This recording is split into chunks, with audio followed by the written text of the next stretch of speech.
Hello, faithful viewers. Welcome to Mr.Who Reviews. For today, I'll be reviewing Batman Beyond Turn of the Joker. Now, those of you that don't know, in the late 90s, the higher ups in Warner Brothers wanted a younger Batman show, but they didn't really know how to do it. Like, do a Bruce Wayne young, or so how Bruce Wayne trained to be Batman. So they just thought of doing the cartoon series where Bruce Wayne retires being Batman and someone else just takes on the mantle and Bruce just train him. Oh yeah, and the show takes part in about 50 years after Batman animated series, or Justice League. Like, originally it was 50 years after season 4 Batman animated series, but when Justice League came the Static Shock, they decided to do after Justice League. So anyway, Batman is basically a 16-year-old boy dressed being the new Batman, and Bruce Wayne just teasing him. Sometimes they're villains in the streets of Gotham, or so say on streets of Gotham, or just the bad kids in high school. Oh yeah, and the kid's name is Terry McGinnis. I'm sorry, looks Asian. Yeah. Oh yeah, and Gotham is now called Neo Gotham in this series. That sounds cool. Barbara Gordon is the new commissioner. And if you're wondering why Bruce retired being Batman, he nearly saw a kidnapper. Yeah. It really saw why he quit. Anyway. This, I don't know if it's set when Batman animated series ended or somewhere in one of the 3 series. It don't really show, and they don't really mention it in any of the series.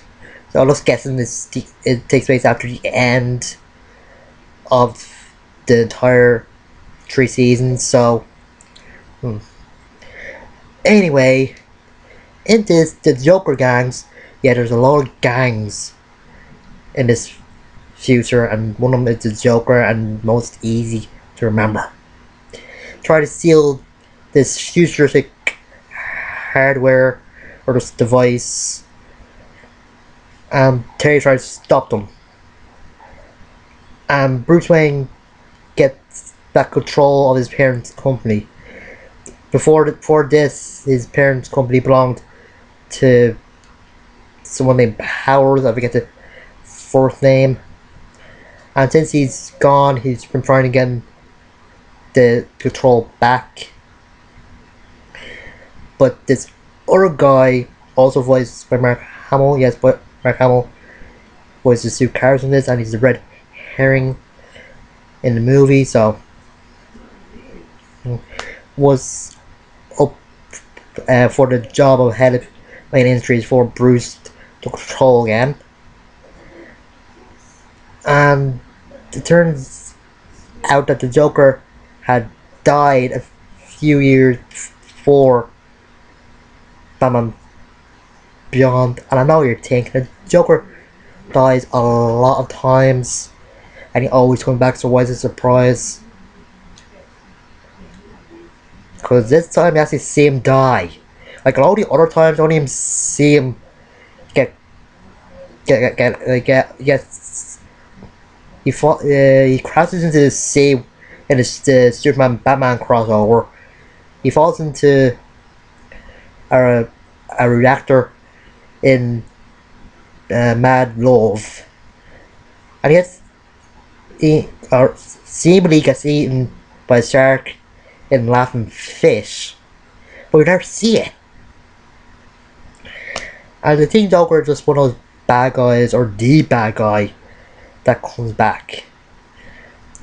And the Joker said in The Dark Knight, he's the immovable object to Batman's unstoppable force. It's just logical to have something like that.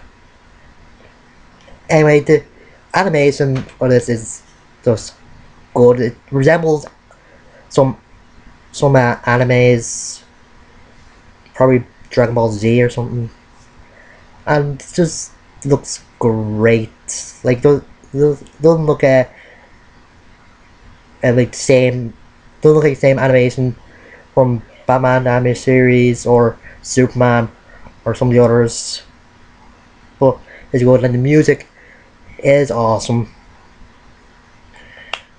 And for some reason, when Terry and his girlfriend are like, see Terry's girlfriend are always at a rave or something that resembles a rave with techno music. Yeah, I know that the opening theme is techno music, but and also in this we see grown up Tim Drake. Now, in the last review, Batman review I did, I'll explain more about how Tim Drake is technically Jason Todd. Well, for spoilers, I don't know if I still say this, but if you don't want to get spoiled what happens in the movie, I suggest that you watch this movie. It is a good movie, and despite me thinking he sort of done something different with the movie, like bring back Blight. Like, Blight was Terry's Joker. Like, he technically did create him. So, still brought him back to bring back the Joker. Like, the only reason they made it is because people were complaining that the Terry wasn't really Batman.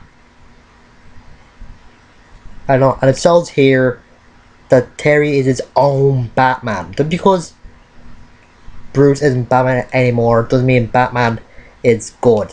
There's more than one interpretation of Batman. That's why the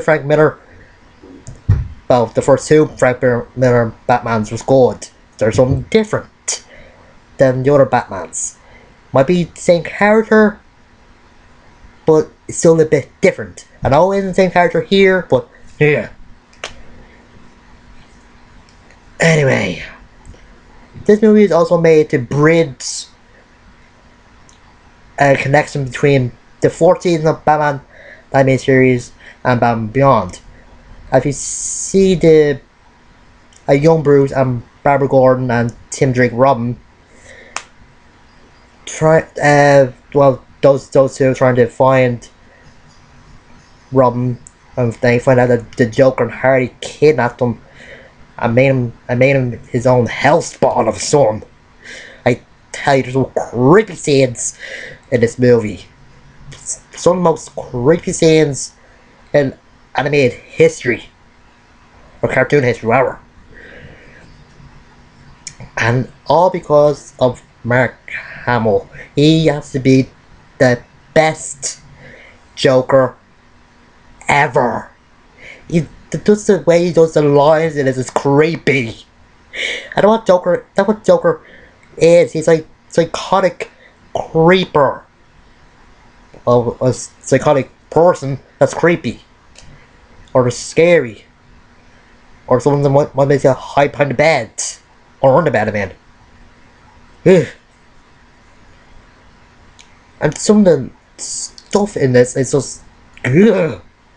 There are two cuts of this original version and just a child friendly version. There's some stuff that don't make enough sense why they've done it in either version, but I haven't really seen the child friendly version in a while, so can't really compare, except for some stuff. But I think just check them out rather than hear me say them.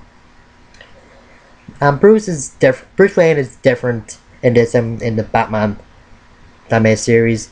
He's much more grouchy and cold. Well, to Terry sometimes. With Barbara and the press, he's just generous or kind, whatever. Technically, this movie isn't about just about Terry. It's also about Bruce. Like Bruce don't want Terry to go up against the Joker in case what happened to Tim happened to him as well. Well, not exactly what happened, but ugh. Oh yeah, and the reason I think Tim is more like Jason Todd in this anime version than in the comics. The Joker did something bad to him as well. They want to nod and check out the the DVD, maybe Batman Under the Red Hood. That is just a great movie as well.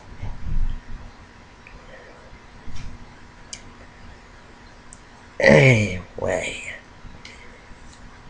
And also in this movie, Terry is also thinking that he's already like the best Batman he could be, but when Bruce tells him to ignore the Joker's taunts, and that Terry just beats his own Batman and taunts the Joker in reverse and gives him a taste of his own medicine with his head games. And I kind of like the times Joker calls Terry Batfake. He just silencing the opinions of the people that don't think Terry is actually Batman. It's just good. Oh, also like the reference to Captain America in this, and a scene from the first episode of season 4 of Batman anime series when Bruce is comparing the voices of the Joker from that video and the video of him in a press conference that Terry and Bruce ran. It's just a good thing.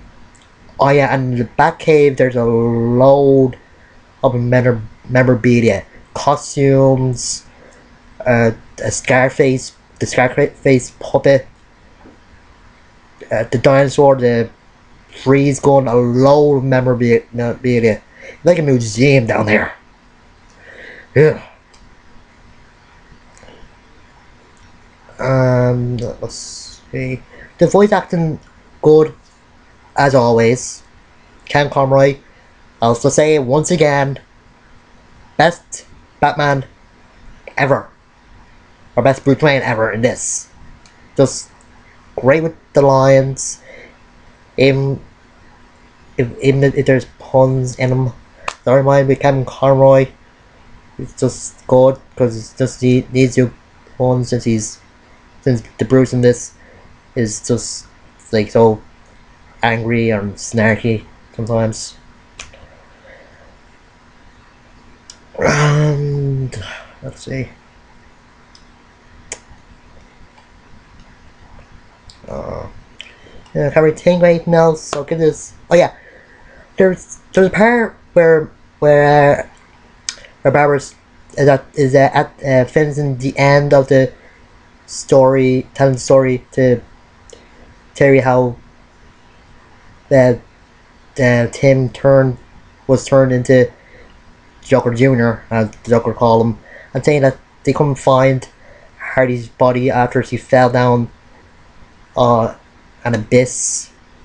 But at the end, when the two teenage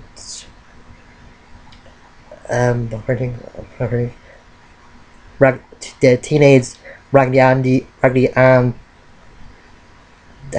or known as Dee Dee, are being picked up by the grandmother, and they're saying that the grandmother's name's Hardy. It makes no sense. Like, how is he alive? Like, I think it's the only question that never answered in the movie. It just, ugh. I have to check this on the commentary if I ever get the movie. It's just something needs to be answered. Ugh. Anyway, I give this a 9 out of 10. And from my opinion of Terry's Batman, I think it's good. He's a good Batman. He's not exactly like Bruce, but a little bit. Just a good change. And I think Batman Beyond is a good ongoing series for Batman animated series. Just, well, just good. Now, next week I'll be on to a different Batman cartoon, a bit more anime-ish. I might seem a bit early, but the movie might seem a bit early to be done, but I think it needs to be done right now. Because I doubt I'm getting it done for Halloween. So, see you later.